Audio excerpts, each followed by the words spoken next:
The Lunaverse, Season 2, Episode 1, Return to Tambleon, Chapter 11 by Rainbow Double Dash. Phew! I'm starting to think I'm hitting a record for saying this that fast. Dizzy Stew stared at Corona as the Alicorn trotted through Castle Tambleon, trying to understand the would-be Queen of Equestria. Much to her own surprise, she almost could. One moment, Corona would promise fire and destruction, and the next she would promise mercy and glory. In an instant, she could go from rage and raving to calmly emotional and compromise. She kidnapped Ditsy's daughter 8 months ago, and had in every way acted like the sort of monster more than willing to harm an innocent filly. Yet when push had come to shove, she had avoided her threat with the flimsiest excuses, focused her ire instead on Ditsy herself. Had she been lying when she told Ditsy just now she never actually intended to harm Dinky? Why? Did she honestly expect Ditsy to believe that lie? Corona was not stupid by any means. She had to know that Ditsy would never forgive her. The kindness had its limits, and Corona had reached Ditsy's limit on the first time she had met her, and yet, trying alongside Ditsy, her wings twitching with nervous agitation, feathers ruffled, and fur standing on end. Raindrop stared at Corona, and also tried to puzzle out the alicorn. Corona had never lied. Never. Not once. She only spoke the truth, or what she had understood to be the truth, in any event. So perceptions that were twisted by madness.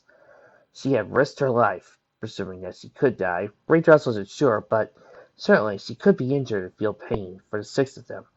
Interposed herself between the golems, took a magical blast that would surely have killed Raindrops. She promised that their alliance would not be broken by treachery from her, and she was right. It had been Raindrops, Trixie, and all the rest of the ponies who tried to end this long ordeal on Tamara in one fell swoop. They captured Corona and Grogar both at the same time, and removed the concern that would happen once their alliance was over. Yet, despite their duplicity, Corona, now back at her full power, had no muddling in him. She had, in fact, gone in her own way, apologized to him. Trixie didn't understand Corona either. As they followed the Alicorn through the halls of the Palace of Tambleon, Corona's horn glowing bright white to provide a light, to magically search for Grogar. Trixie's brow was furrowed. Corona was supposed to be this complex. She would have been single-minded, dangerous, and insane.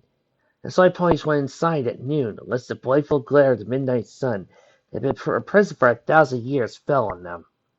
She was supposed to be treacherous. 1,000 years ago, Celestia, the undimmed day-star, princess of the sun, who had everything and was beloved by every pony, had betrayed them all. Her ponies, her court, her own sister, had tried to make herself queen out of greed.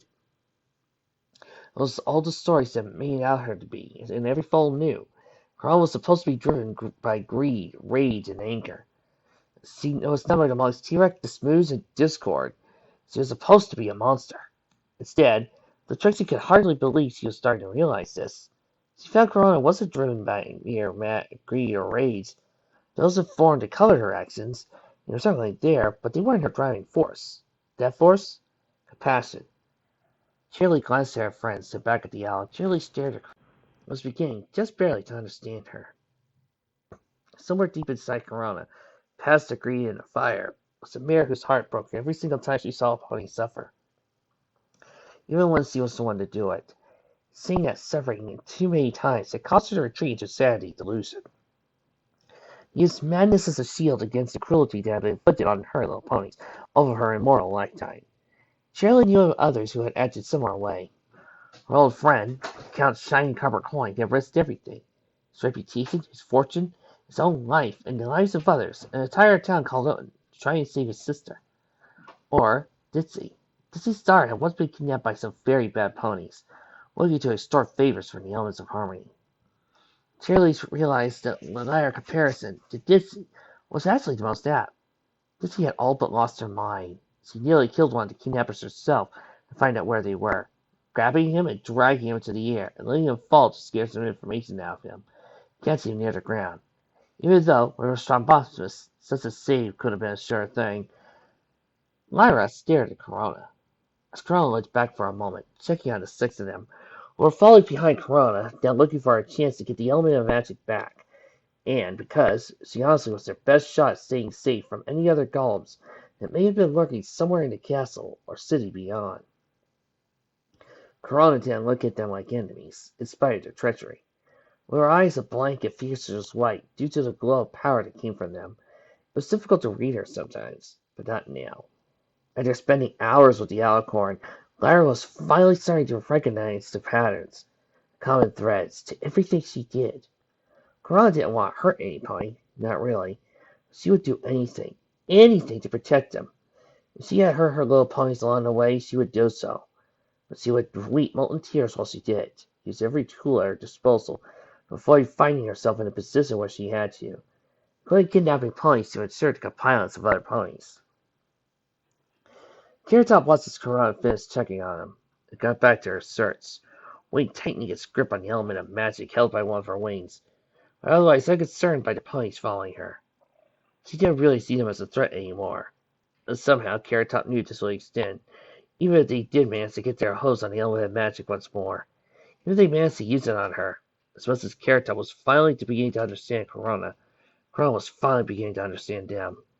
Corona wasn't driven by single-minded cruelty, malice as Carrot Top had been raised to believe growing up. Only monsters were so base, and Corona wasn't a monster. They were all following the same line of thought. Without realizing it, the six friends reached their conclusions at the same time. And Corona wasn't what she was supposed to be. She wasn't the monster that had been raised, that all of Equestria had been raised to believe she was. A belief that was reinforced by 8 months of worry and concern over the fact that she had escaped her supposedly eternal prison within the heart of the sun. It should have been obvious. After 8 months of almost no activity, she finally emerged, not to wreak havoc and destruction, not to turn the land into boring ruin. No, instead, first major act had been to come here, to Tambleon, and finally slay the demon ram in order to protect her little ponies. Corona wasn't a monster, she was a mother, or viewed herself as such. The surrogate mother to the entire pony race. That was altogether more dangerous, more terrifying, and a more heartbreaking thing. Kirak was gone from the island below, but had not assuaged Luna's fears in any shape or form. She had seen, perched as she was upon the shield that covered Tambleon, the spell bout between Bray and Grogar that occurred on Tambleon's tallest tower. She hoped Bray was truly successful in slaying the demon ram, but she was not surprised when she saw Grogar get up a few minutes later, despite the fall and the knife that had been embedded within his heart. Grogar had succeeded. After 2,000 years, Grogar's plans had come to fruition. Celestia and Luna had failed. She had seen Grogar enter Spellhold. Why, she didn't know, but she hadn't come out yet, though the entire building was now glowed lightly with bluish light. The worst part was, Luna couldn't even create an avatar and send it down to war her little ponies and her sister. Somewhere out there, Sola Carethron was still hiding and waiting for her to become distracted. Constance had to leave her body in order to create an avatar through the shield, which would leave her vulnerable to the ancient dragon's predations. Sola Carethron almost certainly couldn't kill her, no matter how hard he tried. But he certainly couldn't injure her, deal blows so great that she would have to retreat within the moon to heal. And then there was her sister. Luna had seen Corona with the element of magic, seen her recover her power through it. Why? What game were the elements playing? Were they playing a game at all? 1,000 years of knowing and using the elements of harmony. Luna had never been able to answer to her satisfaction whether or not the mystical artifacts were somehow sentient and aware, or were they just magical rocks. This journey to Tambleon was supposed to help answer that question. Regardless, her sister had saved her little ponies from golems. Though they had been frightened of her return to full strength, Corona had done nothing to them, keeping her word not to break their alliance. The ponies now followed Corona, probably waiting for their chance to steal the element back. Luna's horn glowed brighter as she fired once more to power her hoof. One more blow, one solid streak against the shield would be good. Then, Grogar and Corona. She had to deal with them both. She would fight Grogar with her sister's aid. She was certain she could count on her for that while Grogar yet lived, no matter what their own lingering enmity. But Luna would have to deal with her, while getting the element of magic back to her opponents and protecting them. She also would have to deal with the new Lich, who stood upon the ground where he himself had slain 10,000 beings. The lingering pressure of those deaths would make him strong. How strong? Luna didn't know. But he had already been so strong before for a mortal being. Now, Luna raised her hoof, raising herself not long now. A mile away, Solicarathon's head was floating above the water. the rest of his body beneath the waves as he treaded. He was blind, yes, but alicorns, especially those in the middle of casting spells, positively glowed with magic. Dragons were sensitive to such things, and Solar was more sensitive than most. He watched Luna carefully. Water was a useful thing. Magic tended to be impeded by the change from water to air. The most powerful spell, of striking a body of water trying to emerge from it, could be weakened or even negated trying to distance itself between the two mediums. Ice probably functioned in a similar manner, though Solicarathon had never tried to find out if that were the case. He used the water to see tranquility and hide himself from Luna, her magical senses unable to penetrate very deep within the surface. Solicarathon had been similarly blinded, of course. The difference was that when he did raise himself above the surface, she was much easier to see than the reverse. Even as soon as 3 centuries ago, Solicarathon's hate for Luna burned with him like the fires of an erupting volcano. But not now. The heat remained and was no less strong, but it had hardened, calcified around his still mighty heart as he had aged like cooling in its smoldering lava. He allied himself with Celestia, Corona, or whatever she was called. For one reason only: Luna's destruction. He had been unable to resist attacking her a few hours ago, when she had laid so helpless in the sky, projecting an avatar to the world below. He hoped that his fire, the flames of a 1,000-year-old dragon, would have been enough to kill the Alcor of the moon, but it was a little surprise to him that Luna had recovered. The ancient dragon had otherwise managed to hold himself in check. It wasn't easy. One could not hate for 1,000 years and not last out the object of one's hate when the opportunity presented itself, not without a very good lesson. Fortunately, Solicarathon had one. He had lied to Corona when he told her he knew nothing about Tambleon. It's more than 1,000 years old, and a dragon besides. He was only 2 generations removed when Tambleon had been first banished. Besides which, 1,000 years was a long time to gather information, to learn, and to direct all that learning towards a single purpose. 1,000 years ago, Tambleon had reappeared, but banished again by Luna. 500 years ago, it appeared once more, and then once more been banished through the actions of the Moon Princess. He did not detect the dragon's intellect to recognize the pattern. The return of Tambleon was a predictable thing, as was Luna's sojourn to Tambleon to banish it once more. Let Solicarathon know exactly when and where Luna was going to be. More importantly, let Solicarathon know where Luna was not going to be. The plan had to be adapted, of course. No thanks to Corona dragging Solicarathon to Tambleon with her. Still, the hallmark of a good plan was flexibility. Solicarathon adjusted his plan as necessary, bringing the salamanders that Corona now reigned over to the fold, knowing that snakes were too cowardly to betray him. And anyway, it was actually an improvement. The salamanders were consummate thieves and very good at sneaking about unseen. Solicarathon couldn't go where he had needed to go without being noticed, even if it would have been too late for Luna to do anything. Salamanders? They could. Dragon's smile curled back into her grin as he sank once more beneath the waves. And again, perhaps this Grogar would be able to kill Luna before Solicarathon even had a chance. That would be disappointing. But Solicarathon could learn to live with disappointments such as that. Celestia had, on entering the castle Tambleon, used her magical senses to search it. It had taken a little time, going from one door to the next, supplementing her magical ability with more mundane, but no less useful physical search, as well as her ears and eyes and sense of smell. She had found the throne room abandoned. T-Rex nowhere to be found save a lingering scent of brimstone. Had Grogar gotten his soul back, or had he failed? Corona was almost tempted to summon T-Rex herself and interrogate the demon. But it did take too long, and the demon ran had indeed retrieved his soul. In any event, it only took a few minutes to clear the place. The ponies, the bearers of the elements, followed behind her the entire time, while Sakura was beside her. Though there was the smallest risk that, with the bearers so near, they could contrive some way of retrieving the element of magic from her, Celeste could not help but consider the risk worth it. After all, Minty were close by, where she could keep an eye on them. Grogar had 400 days in shadow to construct a golem army. Kara didn't doubt that some would still be lurking somewhere. They would continue to function as long as the demon ram was around.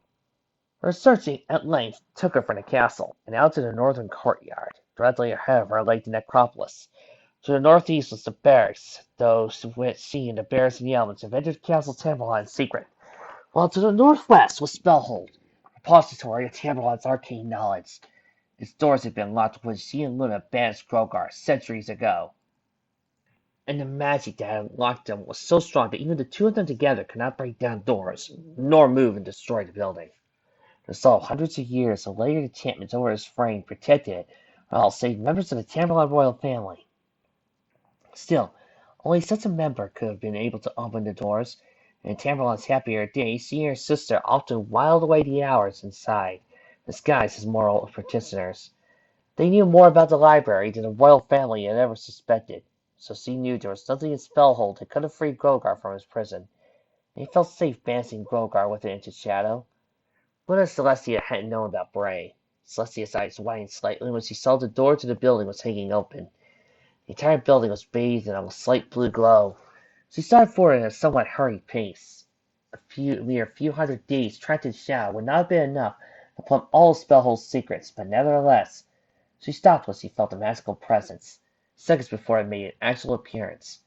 Walking out from Spellhold at even, leisurely pace came a monster, a black-grand skeleton, wreathed in green and purple flame. His face in slow silence when it spotted Celestia, but somehow, though its skull was incapable of changing appearance, it seemed to grin. "Impossible!" Celestia breathed. She was aware of the ponies behind her, stopping short and casting at the sight of Grogar, as did Zecora. She used the wing to motion them all back away, even as her other wing tightened its grip on the element of magic. "How? Without your soul!" A little rumble came from the ledge. Celestia realized it was chuckling, though the sound was pounding in the doors of the tomb.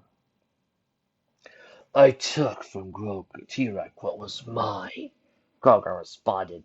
Its voice a hollow sounding as that of his former golems.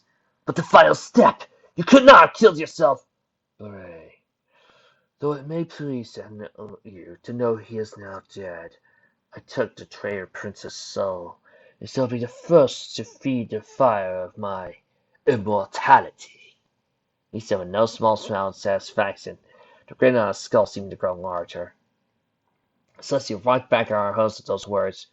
She jabbed her forward. "Souls cannot be taken, only given!" Grogar laughed aloud, a hollow hacking sound that nevertheless reverberated through the courtyard as last stopped its advance, a scarce 20 feet from Celestia. "Such rules may apply to demons and alicorns, Celestia, but not to what I have become." Grogar held forward the skeletal hoof, and the flames danced higher, revealing a small, white glowing mote of light. "Bray's soul shall sustain me for a time, but I shall need more." He looked at Celestia hungrily. Celestia bristled, flaring her wings as the fires of her mane lit up and higher. The points of Zecora retracted several steps. "You'll not find me so easy, Prey," she said in a lowly voice.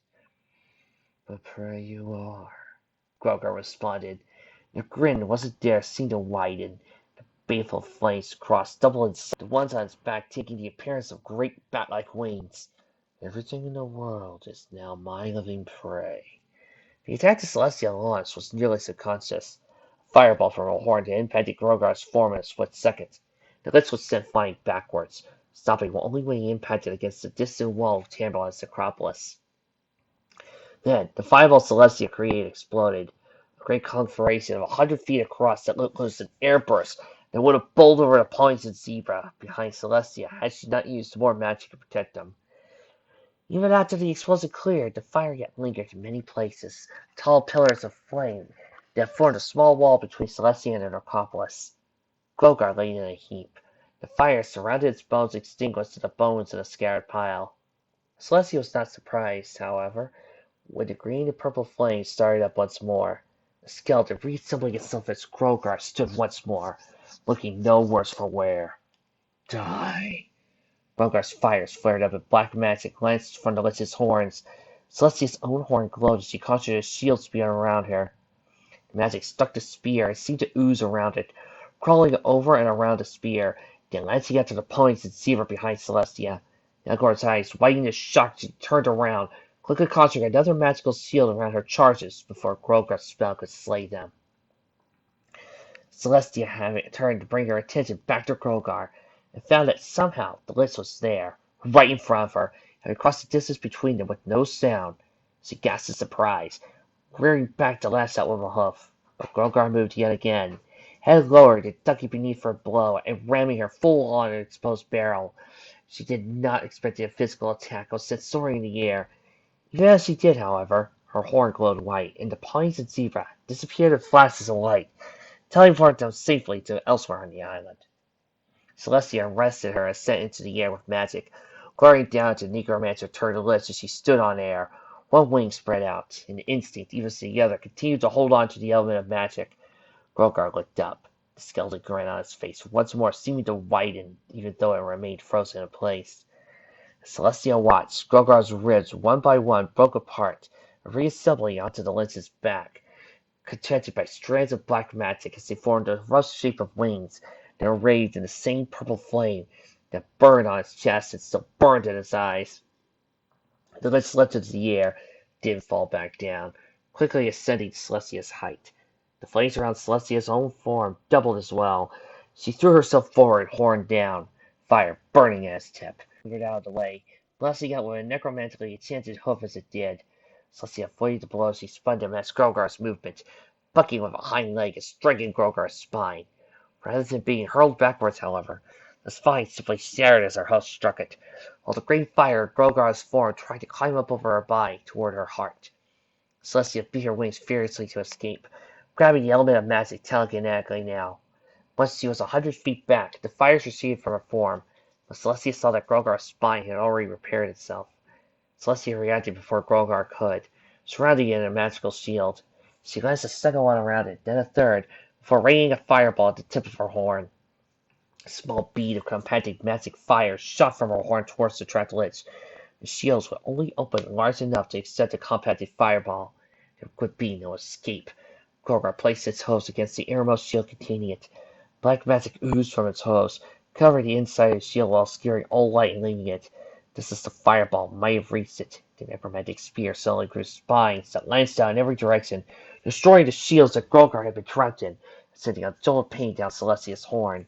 The necromantic shield disappeared, just as the bead of fire would have reached it, and Grogar's hoof was already outstretched and waiting for it. With a single fluid motion, the ram changed its course, pushing his side and sending it flying to the ground below. The force of its detonation, hundreds of feet below, was enough to send Grogar soaring into the air, but it did so in a controlled way. Necromantic wings spread wide as it soared upwards, its wings then curled around it and vanished. Celestia's eyes widened, as he turned around just in time to see Grogar appear behind her in a flash of green and purple fire. Hoof once more outstretched, his spine, hip, and hind legs broke apart this time, moving with lightning speed down its outstretched hoof like an extended, flaming lance. Celestia tried to move out of the way, but she had been caught by surprise. She hadn't known Grogar knew how to teleport, and Lance cut a deep gash in her barrel's side. Not deep enough to be lethal, but enough to hurt and make her cry out. First with pain, then in horror when the baleful flames of the lich remained behind on the wound, cooling to a black tar that tried to seep its way into Celestia. Celestia teleported herself back 1,000 feet first, turning attention to the wound that hurt far, far more than it should have. The crawling, creeping feeling of the necromantic tar burrowing into her. Horn flashed, fire scorched the tar from her body, then burned into her. It hurt! Celestia was essentially fireproof, but that didn't imply what she was intentionally trying to burn herself to stop some kind of invasion of her body. The necromantic tar was destroyed, but Celestia found herself gasping for breath, glaring at Grogar. You! She hissed, the pure flames of her own mane and tail flaring bright, the fire now burning down along her wings and the hooves as well. You should not be this strong. I have fought liches before. You are not nearly so dangerous so soon after the creation. Grogar's hollow chuckle echoed through the air. You fought none like me, it responded, pointing down. All of this, Celestia, all of this was one great plan. 10,000 beings died on this island, died by my hoof. A single act causing so much death that it now fuels my power. That would have let me escape the chains I knew Tirek would plan to trap me in. The land remembers. Here, On this island, I am no mere undead thing. Grogart disappeared in a flash, teleporting one more. Celestia anticipated, however, turning around to where it appeared and trapping it once more in his shield. Grogart didn't hesitate in the silence, however. As it struck the shield with a necromantically powered hoof, shattered it, Celestia's eyes widened. I cannot be caged, Grogart stated as it soared forward, ramming Celestia square in her face before she could react. She went flying away, crying out in pain. Grogart had teleported again, however, appearing behind her, catching her in a thick web of necromantic magic. She struggled against it, but it dragged her down towards the ground below. Eastern courtyard Tambleon's place. I cannot be controlled. Celestia collided with the ground before her fires could burn away to necromancy. Grogart landed a few feet away, fire still burning bright. Understand this, even as you die. Ever pathetic, ever foolish Celestia. Nothing can stand against me here, on this island. No demon, no dragon, certainly no alicorn. Necromantic whips lashed out from Grogar's form once again. The green and purple fire danced along them as she struck, wrapped around Celestia. The alicorn cried out in pain as the fire surrounded her and engulfed her, burning away her own flames. The necromancy oozed towards her mouth, her nostrils, her eyes. The baleful fire burned them down as Celestia's grin seemed to once more widen. Celestia realized his magic was reaching towards, trying to take her very soul. Your soul will be mine. After that, those ponies and zebra you protected? Then Luna. And then Groker got no further with whatever it was trying to say. Celestia roared, reaching deeper than herself, pouring magic across her form. She ignited a white blaze, the fire burning away Grogar's necromancy, overwhelming its own flames, then extending outwards in a massive holocaust. She heard Grogar cry out in pain, and surprise was drawn away from her. When the fire cleared, Celestia stood tall, bathed in pure fire. While the stones beneath her split apart from the heat and glowed red, the air itself shimmered. Grogar's skeletal form was standing as well. Its flames had gone out for a moment, but reigniting as soon as Celestia could be seen again. Crack! Celestia and Grogar both looked up at the noise, though neither were entirely surprised to see where it originated from. The seal spell at last failing. Shattered much as the glass dome might have, spider web cracks forming along its surface. Before its pieces had outline fell away, though they fell no more than a few dozen feet before dissolving into black dust that itself disappeared along before reaching along the ground. The night sky was once again clearly visible over the island of Tambleon. And in a flash of midnight blue, Luna arrived, standing a few dozen feet from Grogar and Celestia both. The younger Alicorn looked at Celestia, and Celestia looked back. Entire volumes could have been written about what looks contained. Celestia noted that Luna's gaze flickered momentarily to the element of magic, then back to Celestia, eyes narrowed slightly. But then she turned to face Grogar, spreading her wings wide. No words were needed. Celestia turned to Grogar as well, knowing that, at least for a little while, she could once more depend on her sister. She could forget a millennium of distrust and betrayal, a millennium of lies, forget all of that for long enough to deal with this threat to their little ponies. Now let's look between the two seats. His spread boning his wings wide as the green and purple fires flared up in shards. The richest grin on his face once again seemed to grow wide. Let us begin, then. Don't believe this, Trixie continued as he stomped around, pacing back and forth. What is going on here? Why is he alerts now? I thought he needed his soul for that. I have a very distinct memory of somebody saying that. Or was he alerts? I don't even know what alerts looks like. Where was Grogar? I don't imagine there's a whole lot of good skeletons floating around this island. Certainly, probably not too many of them on fire. Green fire. Trixie, calm down, Charlie insisted, stepping in front of the ranting unicorn, stopping her with two outstretched hoofs. Trixie did stop, though she looked no less annoyed. She turned and looked over to Sakura and pointed. You're our prisoner, she insisted. Sakura smiled.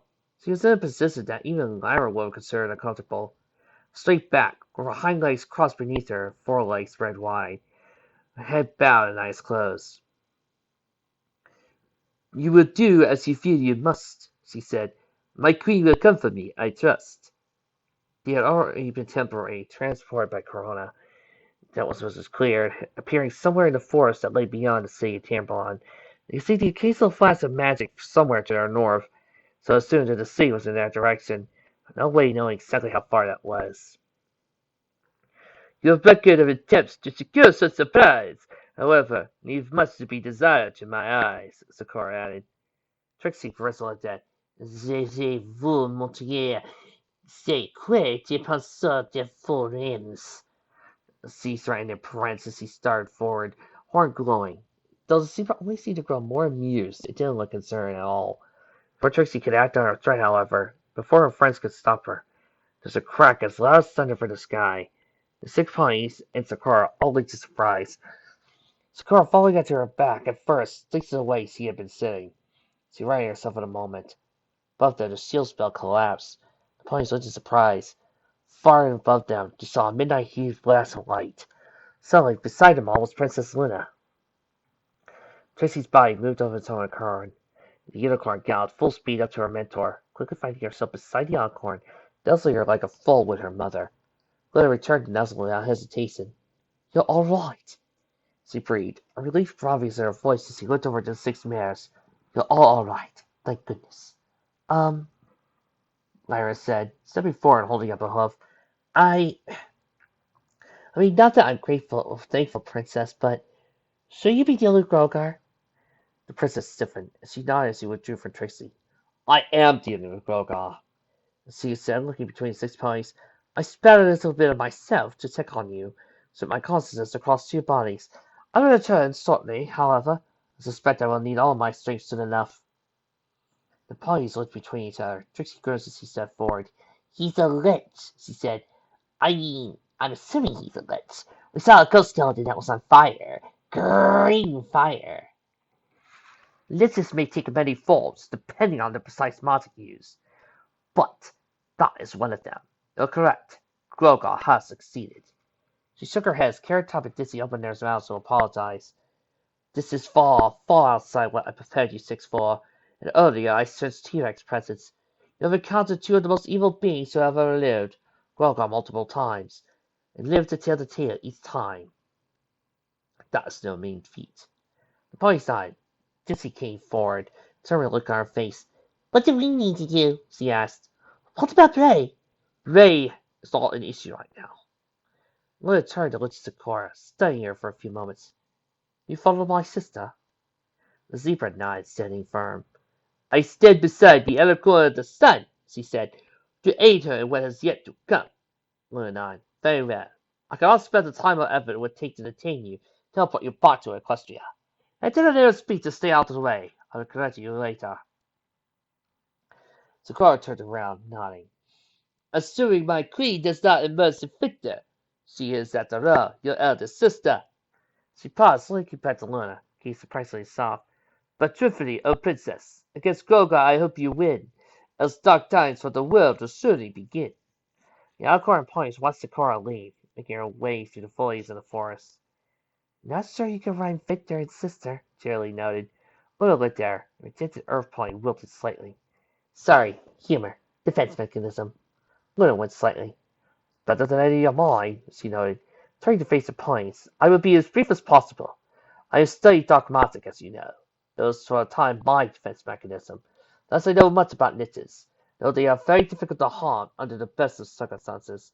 I know they alone, out of every other force of being creation, can take a soul against its owner's will, and feed upon that soul to feel its power and immortality." She grimaced.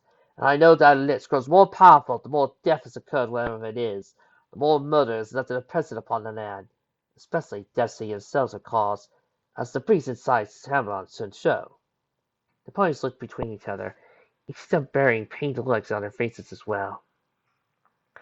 "Grogar killed an awful lot of donkeys here," Raindrops nodded. "Exactly." She looked to the direction of the sea, where herself and Corona were now dueling the Lits.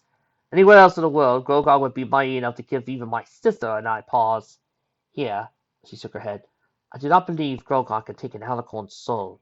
But it is possible, and even cannot. It may very well be strong enough to injure myself or sister that we would have to retreat within the sun or moon to heal. Even if it's not strong enough magically under normal circumstances, it cannot last myself or Corona. But it cannot truly be injured any more. It cannot tire, and its magical powers do not fade from use. for he draws upon the necromantic pressure of 10,000 Saint Tambleon.